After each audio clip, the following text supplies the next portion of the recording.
not a crime. Being black is not a crime. Being black is not a crime. Being black is Not a crime. Being black is not a crime. Being black is not a crime. Being black is not a crime. Being black is not a crime. Being black is not a crime. Being black is not a crime. Being black is not a crime. Being black is not a crime. Being black is not a crime. Being black is not a crime. Being black is not a crime.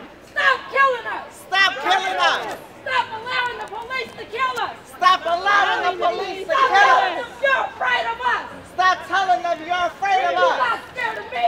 You're not scared of I don't me. look suspicious. I don't look I suspicious. don't look black and that's not a crime. I look black and that's not a crime. Stop taking my babies from me. Stop taking my babies from You me. keep taking mine, you know what's gonna happen. And we ain't did nothing yet.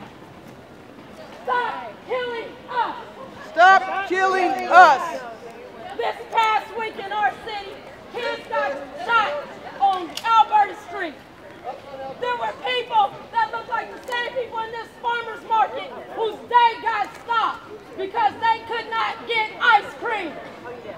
The day stopped not because the kids were in the street bleeding, dying. They got stopped because it interfered with their daily routine. We're interfering with your routine right now on purpose. This is called civil disobedience.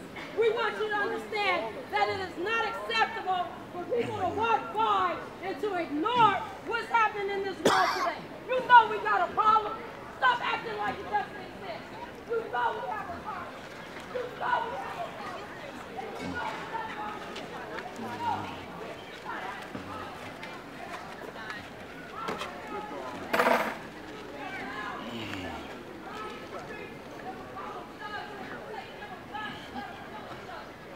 Excuse me.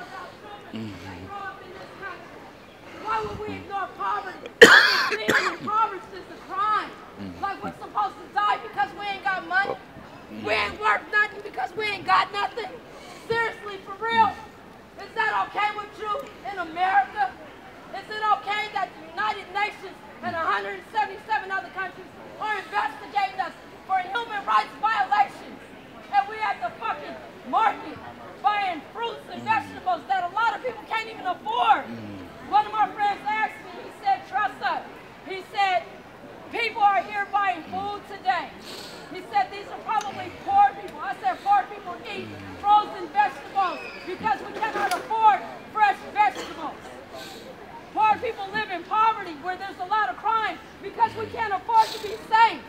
And when we move to safe neighborhoods, guess who's targeted? People that look like me. If I buy a nice house in a nice community and I send my kids to a nice school, I'ma still get stopped by the police because they don't want me in nice areas. Why do you think we got poverty in 2015 in this country?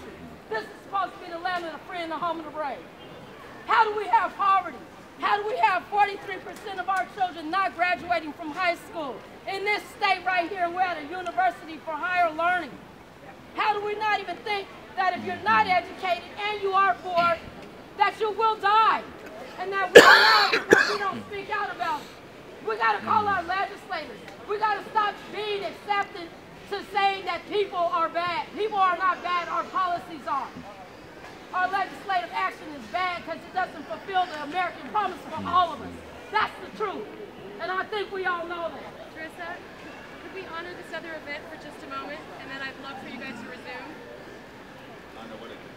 We have an event that's supposed to happen right here, and we spoke earlier about coexisting. I'm not worried about any other event. So I'm gonna we want Glenn to speak about his experience the other day. The other day when those kids got shot on last Thursday on Alberta Street, he was being a good Samaritan.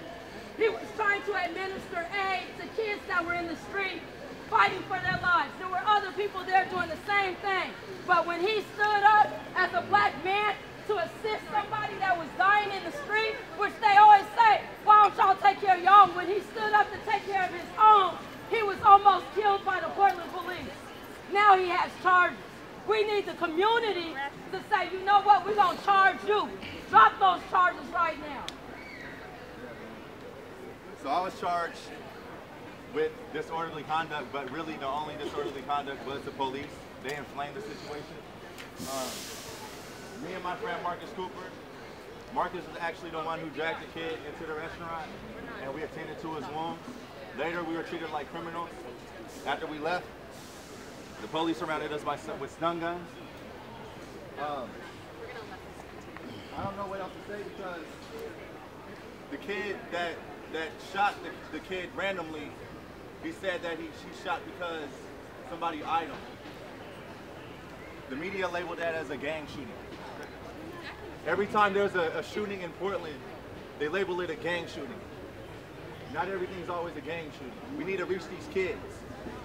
I don't want to see none of my brothers and sisters in jail or dead. We need to reach these kids. I'm not a criminal. Marcus is not a criminal. And we should not be criminalizing these kids. We should be helping these kids and helping them get a voice.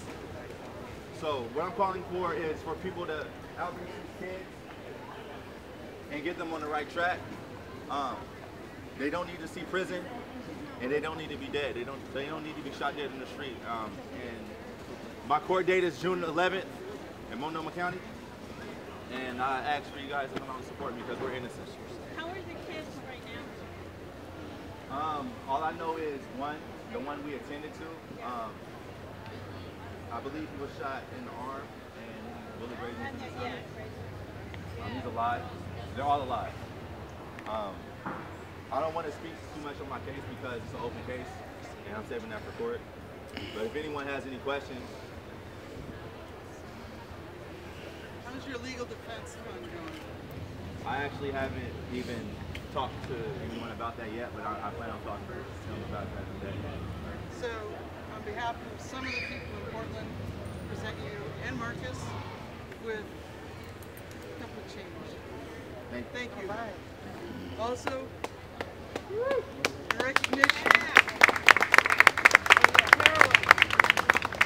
in recognition of your bravery and courage in violent Portland, awarded to Glenn Waco for being a courageous, brave, and honorable person, caring for your fellow Portlanders during violent conditions and extreme need, with no thought but their safety and lives guiding your decisions to act.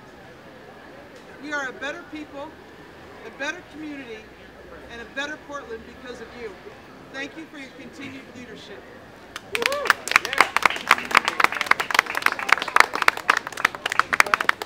Thank you, Glenn. Thank you. Thank you. Does anyone have any more questions? Also, Oh, you're not done? Oh my God. you're now a super duper star. It's a gift certificate for $500 from Mila Viani, metalsmith, artist, and jeweler. Oh my gosh. And we did set up a legal fund, and we have reached out for legal support. At U.S. Bank, there's an account set up called the Support Marcus Cooper account, and that was originally because Marcus was still in jail. We turned that into a legal fund to help us in case we are able to get representation that needs some kind of stipend from us. And so we have a legal fund that is set up to help them because they're going to need very fair representation. So if you guys could spare $5 or US 20, Bank. whatever it costs for a head of broccoli, that would be fantastic. If you could help Glenn and Marcus with their legal defense fund, we would be honored to have you involved in our efforts. I just want to say that while we were in that restaurant, I wiped that kid's blood off the floor. An officer stood there and just looked at him and made jokes about that kid being on the floor. He was crying in agony, and he made jokes about that kid. And while I was arrested for attending to that kid, there were actually people taking selfies of the crime scene, presumably while me and my friend were in a cop car somewhere. But it's on the internet. They're taking selfies of the crime scene. And there were people ducking under the yellow tape to get to an ice cream shop. Now, if somebody like me did something like that, they would be in handcuffs. Yep, you're right. That's right. Anybody have any questions? Anybody else have any questions? What time is court? Time is court, I think 2 p.m. We'll do 2 p.m. We'll have the information We'll have on the the Don't information. Shoot Portland page. Yeah, we'll make sure that we put everything online. All the information will be on don'tshootpds.com. Don't Shoot Portland. All the information on my court dates will be on don'tshootportland.com. If anyone is interested in coming out and support us. So, yeah. It's on Facebook. Yesterday we had a full courtroom and everybody was there in solidarity. We need to keep that solidarity going. We need everybody to go to that page, share that page, like that page, understand why we have the page. We're not doing this stuff because we want to. Nobody likes to be out here because of this reason. We don't have a choice. We don't have the luxury of being safe in our own country right now. In Our our own children don't have neighborhoods. that luxury. We're not safe in our own neighborhoods. Yeah, man. So did anybody else have any questions for Glenn? All right. So I wanted to make a very deliberate opportunity to promote Know Your Rights. One of the things that we don't understand in this country is that these children that are running from the police, that are getting shot in their backs, these adults that are running from the police, former Marines, that you would think know their rights, are not using their rights to stay alive. When we run from the police, they say that we're escaping. A lot of times we're just afraid because in our communities, the police are the brutal people. That's right. They always talk about snitching in our communities, but who do you go to when the same people that you can call for help are the same people that come and hurt? That's right. That's hard to deal with because you have people in domestic violence situations that don't call the police. You have people in all kinds of situations that don't call them because they've had to deal with excessive force. The number 2 problem that the police in our country have is sexual misconduct against women. And nobody's saying, why didn't they call the police until it's too late? It's always too late for us. We don't know who we can trust. We got to change that. It's 2015. We all deserve to be able to be around each other without feeling uncomfortable. This shouldn't even be uncomfortable. This should be very